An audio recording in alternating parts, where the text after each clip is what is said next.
insyaallah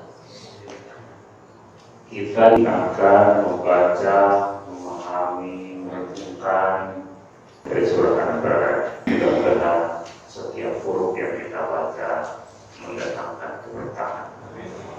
La uqsimu bihadzal balad, aku bersumpah dengan negeri ini. Wa anta hillum bihadzal balad, engkau Nabi Muhammad bertempat di negeri ini, yaitu Makkah. Hadirin rahimakumullah. Surah Makkiyah ini diawali dengan beberapa sumpah, atau dengan sumpah. Tetapi yang unik di sini, sumpah itu diawali dengan kata la uqsimu bihadzal balad. La itu mengatakan tidak. Oleh karena itu, maknanya apa? Apakah Allah tidak bersumpah, atau la di sini adalah tambahan ziyadah? Karena itu maknanya adalah uqsimu bihadzal balad, aku bersumpah dengan negeri ini. Di sini para ulama khilaf. Ada yang mengatakan bahwa la atau la di situ adalah tambahan ziyadah. Ada yang mengatakan bukan tambahan, tetapi memang Allah tidak bersumpah dengan negeri ini. Muhammad pun mengatakan itu, bahwa Allah tidak bersumpah atau aku tidak bersumpah dengan negeri ini. Maksudnya apa? Biasanya sesuatu yang digunakan sebagai qasam, sumpah oleh Allah Subhanahu wa ta'ala, itu dimaksudkan untuk mengukuhkan keagungan atau kebesaran yang dipakai sumpahnya itu. Maka dalam hal ini seolah-olah Allah ingin mengatakan bahwa kebesaran negeri Mekah itu tidak lagi membutuhkan pengukuhan, tidak lagi butuh sumpah, gitu.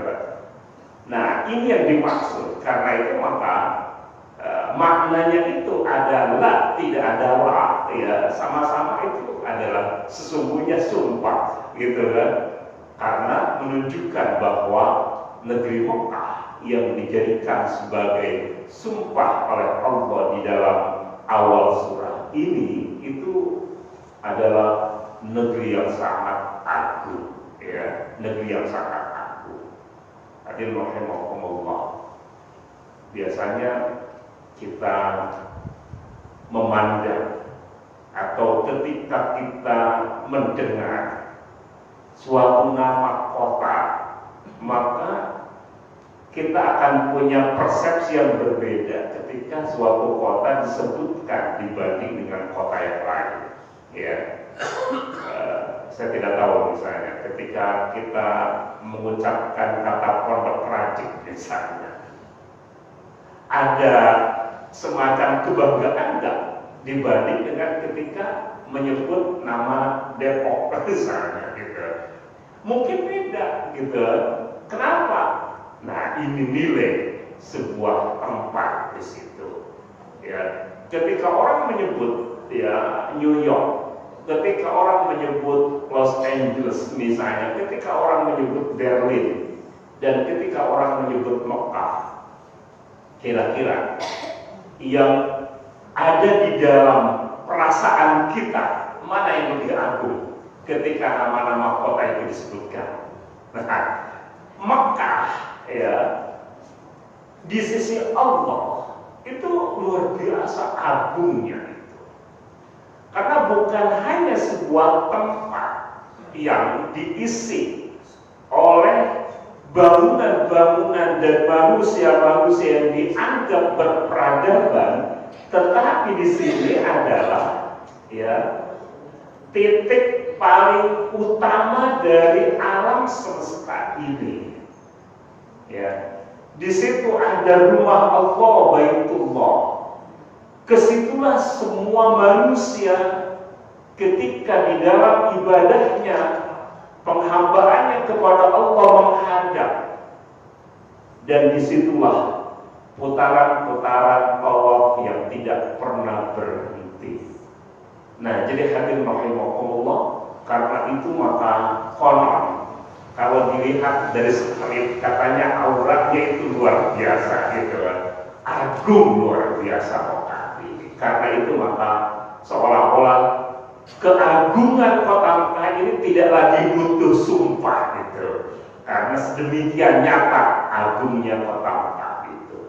Dan itu terbukti bahwa siapapun kita yang sudah pernah umroh atau haji maupun yang belum, serta di kalangan orang-orang yang bahkan secara zahir tidak punya kemampuan untuk berangkat ke sana, di dalam hatinya itu ada rasa kangen gitu untuk berangkat ke sana. Dan ini menunjukkan bahwa Mekah memang kali atau kota yang sangat agung. Nah, jadi hadirin rahimakumullah, ini la uqsimu bihadzal balad wa anta hillun bihadzal balad.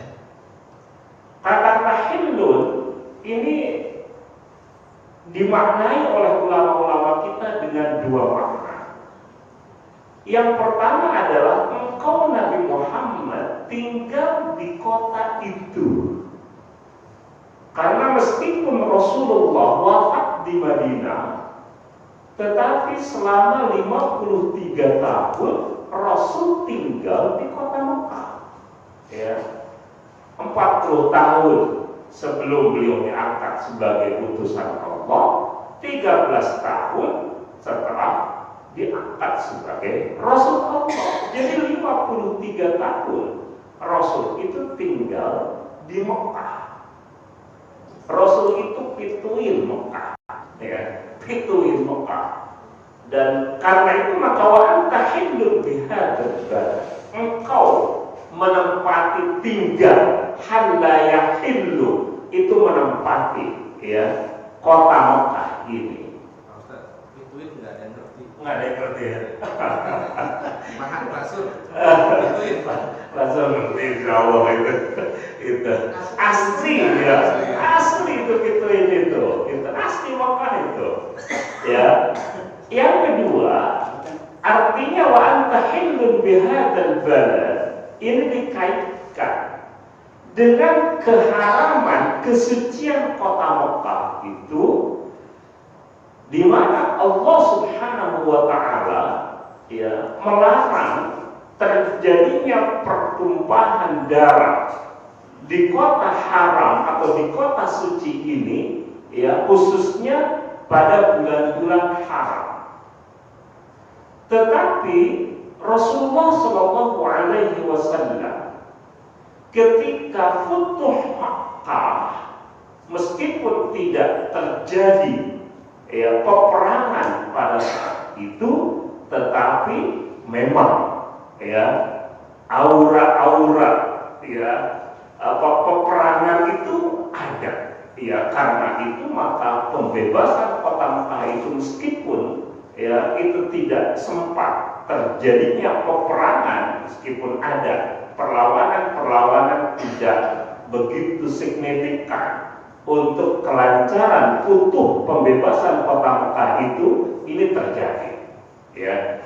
Nah, oleh karena itu maka Rasulullah Shallallahu Alaihi Wasallam, ya, mendapatkan dispensasi pada hari Futuh Makkah itu untuk terjadinya dalam tanda petik pelanggaran terhadap keharaman kota Mekah itu. Dan ini adalah izin Allah atau atas izin Allah Subhanahu wa ta'ala, sebagaimana yang diriwayatkan oleh Imam Bukhari dan Muslim, ya, ketika Rasulullah Shallallahu Alaihi Wasallam bersabda, Inna hadzal balada Sesungguhnya negeri ini harramahullahu, telah disucikan, diharamkan oleh Allah.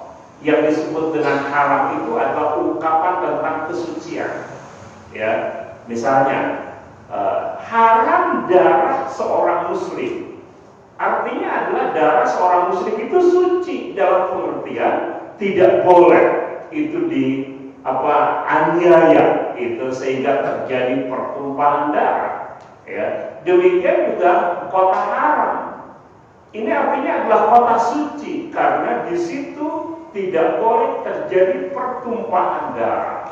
Ya, oleh karena itu maka ada haramain, dua negeri yang haram, yaitu Mekah dan Madinah.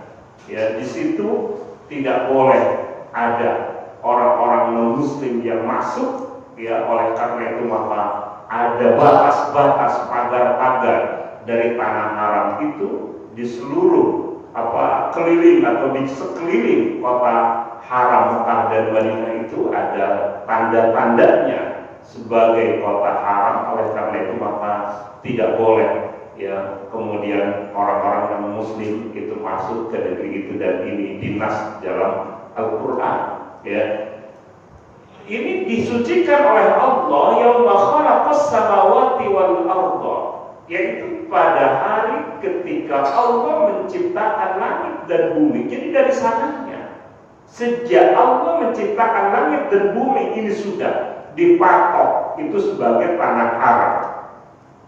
Bahwa haram bihurmatillahi ila yaumil qiyamah. Ya, maka tanah haram itu atau negeri ini suci dengan kesucian yang telah ditetapkan oleh Allah hingga hari kiamat. La yu'dadu syajaruhu, tidak boleh dipotong ya pohon-pohonannya. Wala yukhtalaf khalahu, rumput-rumputannya tidak boleh dicabut. Wa innama wahillat li sa'atan min naharin, hanya saja telah dihalalkan untukku sejenak di waktu siang. Wa qad 'adat hurmatuha al-yawma ka hurmatiha bil amsi, sungguh telah kembali keharamannya, kesuciannya pada hari ini sebagaimana hari-hari sebelumnya merupakan negeri yang suci. Ala fal yuballigh asy-syahidu al-ghaiba, ingatlah hendaklah orang yang hadir menyampaikan kepada orang yang tidak hadir. Nah, jadi hadirin rahimakumullah, hadis yang sahih ini menunjukkan bahwa ayat wa anta hillun bihadzal balad ini menunjukkan bahwa Rasulullah SAW mendapatkan dispensasi untuk keluar dari ketetapan tanah haram atau tanah Mekah sebagai tanah haram pada waktu-waktu tertentu, dan itu dibicarakan oleh ulama-ulama kita khususnya pada waktu terjadinya Futuh Mekah.